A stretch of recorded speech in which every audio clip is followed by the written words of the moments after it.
Hey Bean, this still isn't the 2 videos that you've promised would come out soon. I'm unsubscribing and leaving a bunch of hate comments on every single one of your videos. Look, I'm sorry, but I pinky promise this is the very last video before we finally get to the Grand Prix Cup ranking and the Child Dungeon analysis. If I don't get one of them out by next week, then I'll do something stupid recommended by someone in the comments. With that out of the way, let's officially get into the video.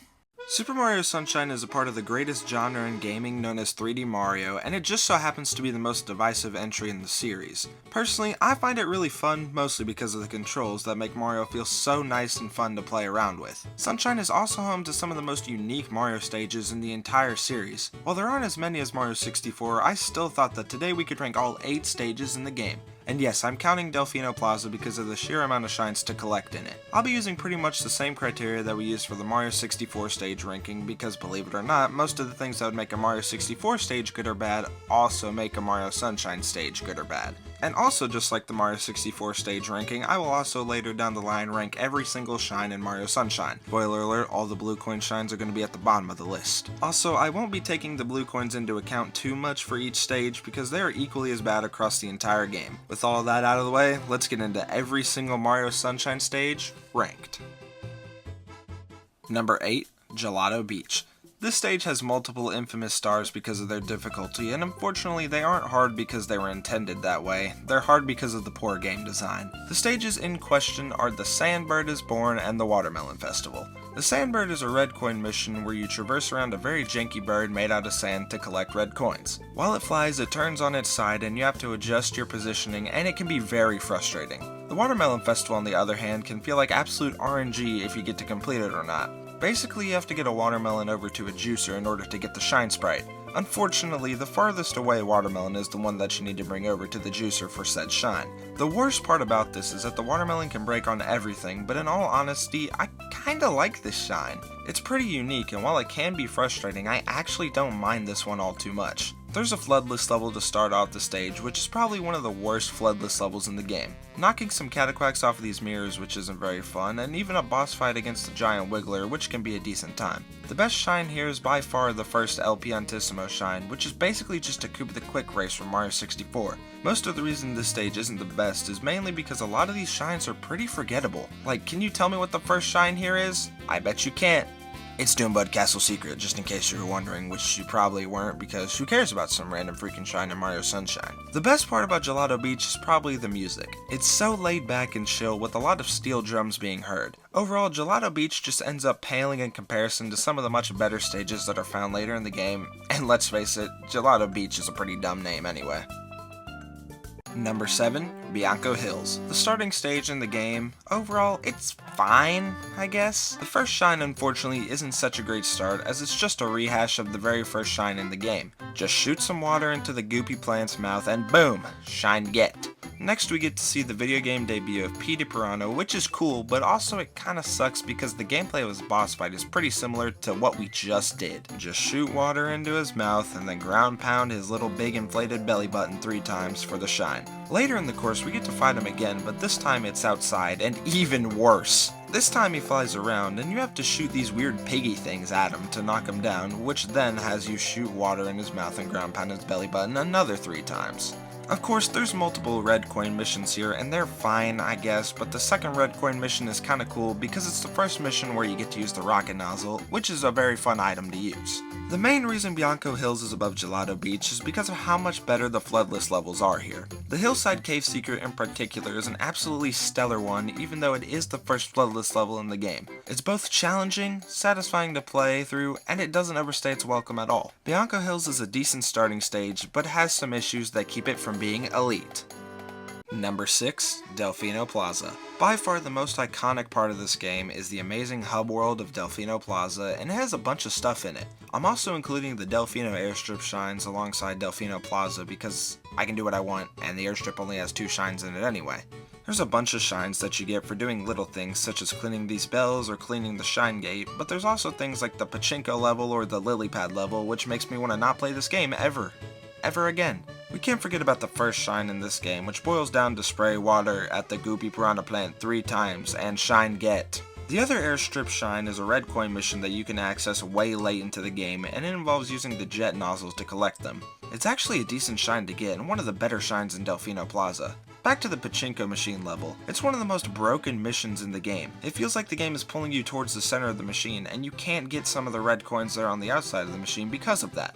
Now, how does Delfino Plaza get above Gelato Beach and Bianco Hills if it has a bunch of shucky shines? Shucky shines? What's a shucky shine? Well, Delfino Plaza is just such an iconic location and is so fun to run around in. I actually like the short little shines to get, like the box breaking minigame, and getting chucked through a window is pretty fun too.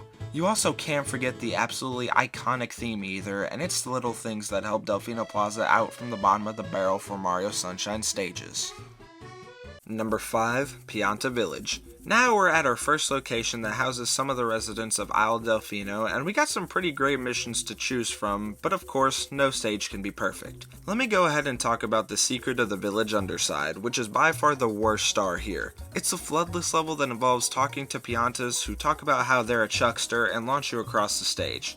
There are specific places you need the constantly moving idiots to stand, and if you're ever so slightly off, it can mess up the entire trajectory of the throw and make you plunder to your death. Pianta Village does have the undisputed best secret shine though, and it involves you spraying flood at the sun to spawn a shine sprite. It is so creative and a big part of why Pianta Village is higher up than the previous stages. I also like the Piantas in Need shine, which involves going around and spraying this goop with our flood pack to save Piantas. The chain chomp shines on the other hand suck so bad. Basically all you have to do for these is spray down a fiery chain chomp and then bring it into some water. For one of the missions you do it 3 times with tiny chain chomps and the other with a big chain chomp. Neither of these shines are fun at all and are a drag to revisit.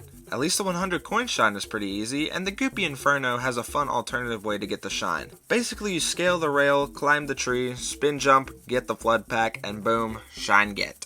Pianta Village overall is just a mid-course and has some pretty fun stars, but also some pretty miserable ones to get. Number 4. Ricco Harbor. I don't know why this is the second stage in the entire game, because man does this one have some challenging platforming.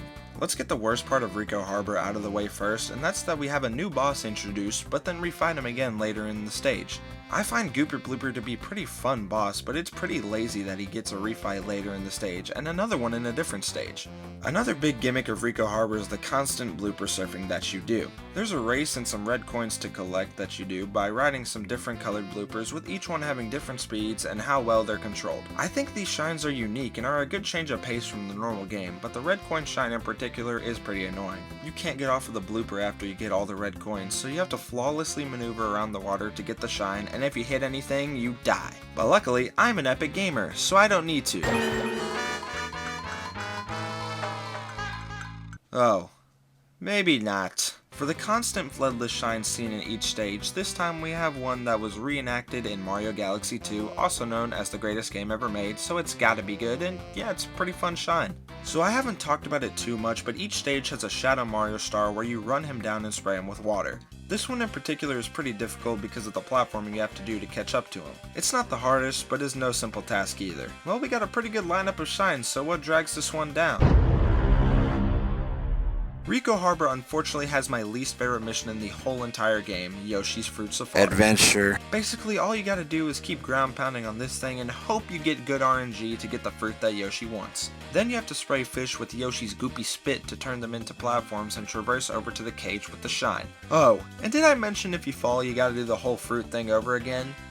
Yay! Yeah, I don't like this level at all, so it drags Ricco Harbor down a little bit. But hey, the music is pretty good here.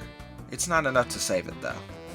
Number 3, Noki Bay. This place has the chillest vibe out of any place we've been to so far, and man is this theme a banger. I feel so relaxed listening to it, and I think for my next vacation, I might travel to Noki Bay. A lot of the levels in Noki Bay are water related, with some having you enter a bottle and collect red coins, collect even more red coins from a fish, and my favorite of the bunch, cleaning an eel's mouth. Top tier boss fight in gaming, people, with a great message for the younglings of the world.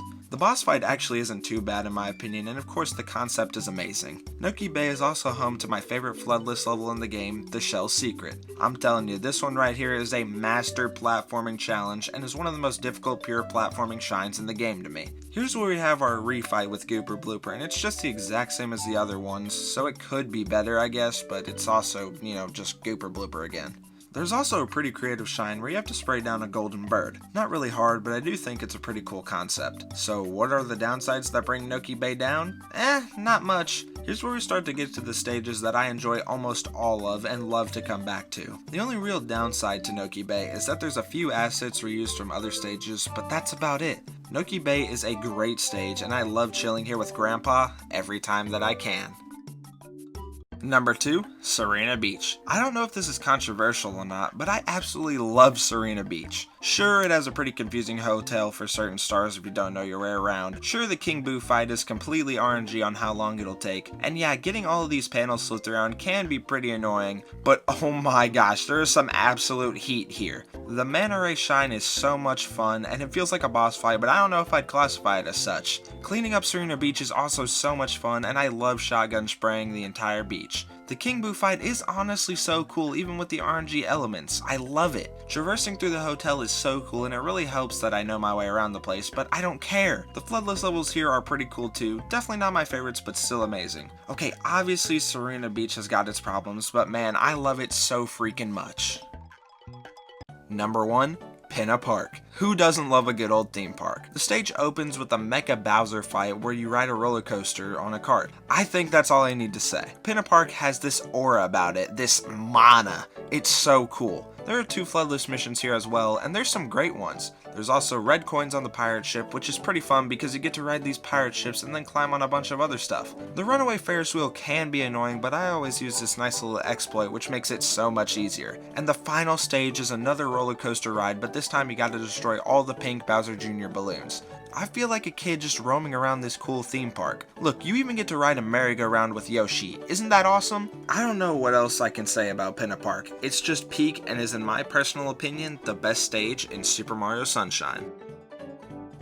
Well, there you go. There's my Super Mario Sunshine stage ranking, and let me know down in the comments what your ranking would be if you want to share it. It was almost 2 years ago when I did my absolutely amazing Super Mario Sunshine playthrough, so I thought it'd be cool to release another Sunshine video. I just want to give a huge shout out to everyone who has been supporting me recently. It means the world to me and keeps giving me the motivation to continue this YouTube journey. I pinky promise that this next video will be the Grand Prix Cup ranking, I swear, and if I don't get it out somehow, well then I'll do something bad. Not like bad, something like embarrassing or something if you guys want me to. Anyways, I hope you guys enjoyed. Please like and subscribe if you did. Be good people and have a great rest of your day.